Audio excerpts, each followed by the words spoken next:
नमस्कार मंडळी, तू ही रे माझा मितवा या मालिकेच्या पुढील येणाऱ्या भागांमध्ये खूपच रंजक पाहायला भेटणार आहे. तर प्रेक्षकांनो, मालिकेत आता अर्णवला राकेशबद्दलचे सगळे सत्य समजलेले असते.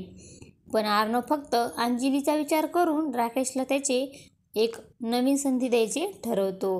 अर्णव राकेशला म्हणतो, तुला माझा जिजू मानायची सुद्धा मला लाज वाटते, पण माझी बहीण तुझ्यावर जीवापाड प्रेम करते आणि तिच्या पोटामध्ये तुझे बाळ आहे, फक्त म्हणूनच मी तुला जिवंत सोडणार आहे. तर प्रेक्षकांनो, मालिकेत पुढे राकेश अर्णवला सांगणार आहे की ईश्वरी माझ्यावर प्रेम करते, तिने माझा नवरा म्हणून देखील स्वीकार केला आहे, ती माझ्याशिवाय जगूही शकत नाही, असं सगळं राकेश आता अर्णवला भासवण्याचा प्रयत्न करतोय. राकेश आता खोटे गिफ्ट दाखवून, खोटे फोटो दाखवून अर्णवला असं सांगतोय की मी ईश्वरीच्या मागे नाही तर ईश्वरीच माझ्या मागे लागली आहे. आपल्या घरी येणारी ईश्वरी हीच ती ईश्वरी आहे. खरं म्हणजे ईश्वरीने मला जीव देण्याची धमकी दिली, म्हणून मला आता तिच्यासोबत बोलावं लागत आहे. माझ्या बाजूने ईश्वरीबद्दल मी तसा काहीही विचार करत नाही. माझ्या मनात फक्त अंजलीच आहे आणि अंजलीच राहील, असे गोड बोलून राकेश आता अर्णवला घोळात घेण्याचा प्रयत्न करत असतो. आणि राकेशने ईश्वरीबद्दल जे काही सांगितलेले असते ते त्याला अजिबात पटत नाही. पण राकेशने मात्र वेळ साधून घेतलेली असते, कारण दुसऱ्या दिवशी ईश्वरीचं आणि त्याचं लग्न होणार असतं आणि लग्न झाल्यावर माझं कोणीही काहीही बिघडू शकत नाही असं राकेशला वाटतं.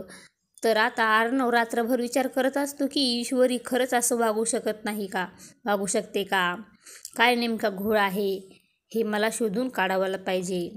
तर आता दुसऱ्या दिवशी ईश्वरीचं लग्न आहे आणि ते राकेशसोबत, आणि हे ऐकताच अर्णवला खूपच मोठा धक्का बसतो. रात्री राकेशसोबत बोललो आहे आणि आता त्याचं लग्न आहे, हे काय चालू आहे.